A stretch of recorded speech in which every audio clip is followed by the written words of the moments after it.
Hello, it's noon in my back garden. I don't have a tank here, but I do with the Sunday news.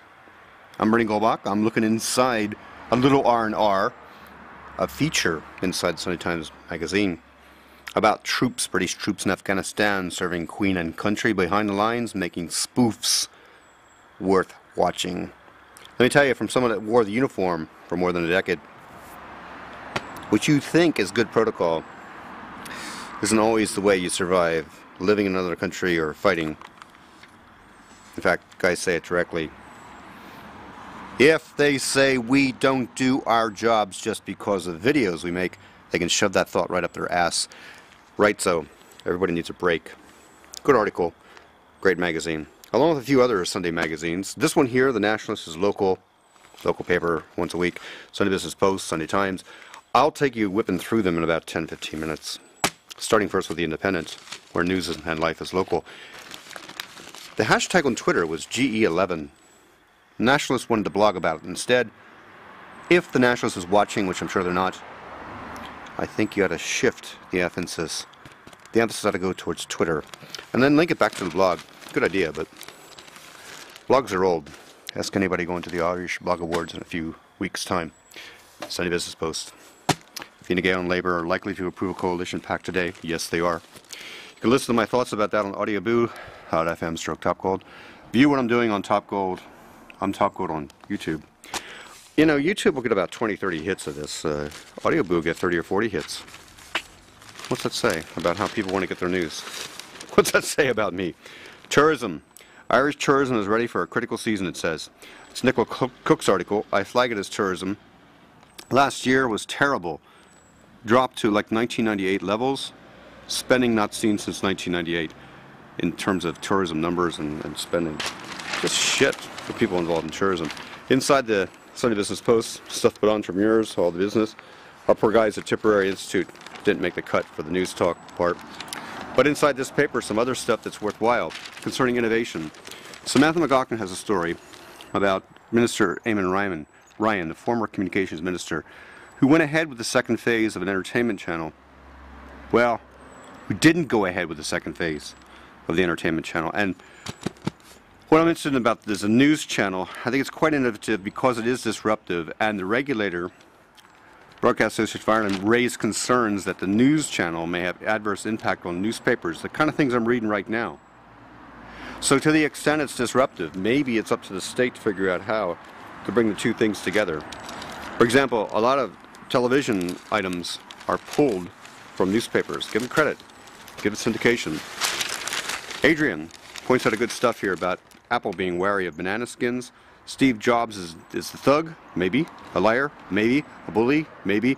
He's just lashing out. And what Adrian's pointing out is that the iPad, which is worth buying, if you're looking for an iPad 1, you get a real good buy. The iPad is there, and so are Android tablets. And all these Android tablets have USB ports. Android 3, Adrian points out, is much better looking and much quicker operating, and a big genuine competitor to the iPad. Of course, it's all about apps though, and we'll get into that here in just a minute about what Adrian says about apps and the recommendations he would make for iPhone and iPad apps. But first, let me rewind a minute. Let's think about tourism. Now, we're training some people in Limerick for stuff that relates to Irish tourism, and we took our folks through the participants of a course called Web Promotion for Business through the milk market in Limerick. I think I'm learning a lot from this. I'm learning how to promote an area, especially when you don't communicate a normal way. Have a look. Tom Murphy showing someone how to face the camera and how to talk about something local. We're using money from the European Globalization Fund to train ex-Dell employees in Limerick on how to promote local things like the milk market in Limerick, or hotels, or coffee, or amenities. And here we got Anna Burry, who's describing by sign language something of interest in the milk market to Tom Murphy, who's recording her, and to her sign language tutor, who's going to explain what she said in a subsequent clip. I just want to point out something technical here. Normally, this would be not an acceptable picture because it's such a bright But because you have such nice light on your face, such nice light on your face, it makes it okay.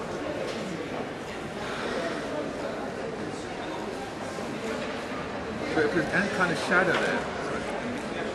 You can follow all this stuff on Twitter, hashtagged EGFDell. Some good stuff that's starting in the classroom and ending up in the streets of Limerick and then all around the internet as a form of promotional material for the touristic side of Limerick. That's Tom Murphy and Anna Burry, a deaf woman, and Mairead Hegarty, her signer. All of them ought to read Computers in Business. Inside of it, a warning about technology from Jennifer O'Connell. She's saying, she's Jen O'Connell on Twitter. She's saying there's harms out there from those Drexters. It's not a question of what your hands are doing when you're doing stuff like this behind the wheel. It's a question of what your head is doing, and when your head is engaged in that phone conversation, you become blind to things that are happening around you, says Dr. Ira Hyman, a researcher. He's pointing out that maybe you shouldn't do this stuff behind the scenes. Now, the reason I'm mentioning that is because Adrian's got all kinds of pics that relate to the iPhone. Like you could actually dictate behind the wheel if you wanted to. I haven't found that in the App Store. I use this one, Text and Drive, and it's playable back on other devices. Basically, you get an email, and if you have an iOS device, the email's converted into good text, really good, nice conversational text, and then your response to the email is done by an MP3 that goes back, and that MP3 can be heard by the Symbian phones I use, by the old school Sony Ericsson phones, and by the iOS system. Some other stuff work worthwhile. I don't know about Prezo. I might try it. I bought it, €8. I'm not getting good love out of it. And Gate Guru, though it costs nothing, it has nothing in Irish. There's no Shannon, there's no Cork, there's no Dublin. So if you're like Joe Drumgoole and you want to find a place to eat, you're in Terminal 2, you won't find Gate Guru warning you that you're limited. Hey, if you're involved in the EGF Dell course, please note there's some good stuff. Must have Android apps that Adrian points out. Bump, GDocs, scan to PDF mobile, documents to go, and Sprite backup. All those are good. All this is in Computers in Business, March 2011. Buy it. Don't believe me. Inside Sunday Business Post, some other stuff I wanted to point out. Small BC, that's Small Business Can. Ron Imnick writes the top story of this Ulster Bank sponsored page. Small businesses can. Good stuff. We think about that stuff at Limerick Open Coffee the first Thursday or Friday of every month. Hayes, the Sunday Business Post, is behind, is actually on the ground, and the Sunday Times is right here. www.insideview.ie is where the blog will be with some show notes from this. I am topgold on Twitter if you want to follow me there. New tax plans seal the power pack, says Sarah McInerney and Stephen O'Brien on the front page of the Sunday Times. Basically, the new Fine Gael and Labour coalition government is planning to impose a property tax on family homes, freeze income taxes, and to review the universal social charge. Yeah, we'll be out of another couple €100, maybe €300 a year ourselves. Damien Kybert inside the paper has a pretty interesting storyline here that I think you need to look at. Sketchy reports are best kept out of sight, is what he says. And what these reports deal with are parts of this meltdown. And I'm gonna make a blog post about this myself. I hope Stephen Kinsella is watching or he's read this. Export Group, who wrote this report, they have some serious limitations in how the Minister of Finance is being advised. They don't seem to have the numbers right. They don't seem to get the numbers right, which questions, many taxpayers would question, is the Department of Finance currently, as it's structured in Irish government, fit for purpose? You can't have a Mandarin write a report saying, I'm good to go. Got to have somebody else write it. Copper King of the Congo. Congo's is a kleptomatic regime, kleptocratic museum. Denny Fortson gives a whole flippin' page. I think Pat Phelan's read this already because I heard him reference the workaholic that's behind the story here. I tag it as globalism, and the point is there's so much of the Democratic Republic of Congo that exists today to power the world's needs for copper and for zinc and for uranium and for diamonds. And it's disgraceful because the politicians get all the money. They get all the kickbacks. I mean, you want to talk about a zoning problem going really radically wrong. Welcome to the Congo. I think Tom Murphy, who does video work with us at EGF Dell, has filmed that stuff front hand. Status update, wired for delusion. Research suggests the internet gives us e-personalities and affecting the way we make decisions. John Harlow writes a full-page story here about the studies that are happening. I mean, did you know that the number of Facebook accounts registered in Britain means half the population is now on that site? Elias Abujabi, a doctor, at Stanford University School of Medicine published his book, Virtually You, Psychiatric Description of an E-Personality. It's being driven by delusions of grandeur. Everyone online is an entrepreneur, never a drone. On dating site, no one is less than hot. And there's almost clinical levels of narcissism. I first saw this in blogging community, and Jesus, it's really rampant around the net on things like Twitter and Facebook. The net is a growing factor in mental illness. Take that to the bank. We're all set up for that. You are too. You're watching this across social media, aren't you? Gabrielle Monahan, pure geniuses prove their point, prove their pint. Hard work, but academics have spent the last year taste testing Guinness around the world. Add that to my travel section. You got to come to Ireland and do it by St. Patrick's Day, or you're never going to experience the right taste. Under the category of ethics, Colin Coyle writes a question about Doyle deputies who are supposed to check in to get their allowances are asking for all kinds of things like a double turnstile entrance where they can just kind of walk in backwards perhaps and avoid being doorstepped. TDs, that's elected politicians in Ireland, trying to count themselves as being present in the national parliament if they're out talking to kids in a school. I mean, all kinds of ways. Lads, it's a matter of ethics.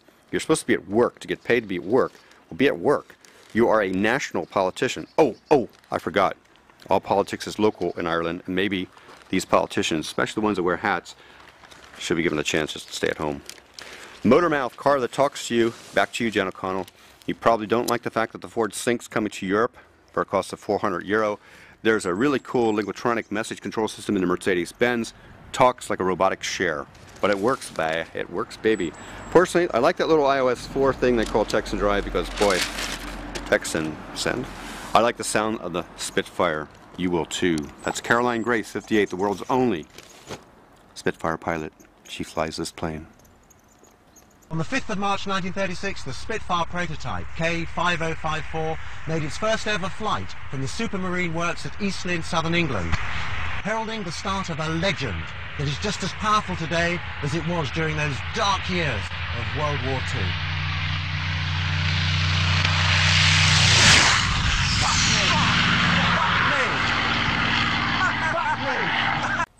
Don't you love the sound of that Merlin engine? Don't you love the sound of our bumblebee in our back garden? Don't you love the sound of my bees? Catch up with it next week. I'm over on Twitter at topgold. I talk there. I tweet there, like just like these birds. You can follow me there if you wish. You can get my images on flickr.com, stroke photos, stroke Irish eyes. And Peter, the gardener who's listening to this, along with Fireman Rich, thanks a million for your comments. Peter, I'll get you your box edges. And Fireman Rich, I'll give you some more morning booze. Hopefully some color in these beds next week. Take care, everybody. Have a great week ahead. It's Bernie Golbach in my backyard in a Cashel with a table that needs painting. Bye for now.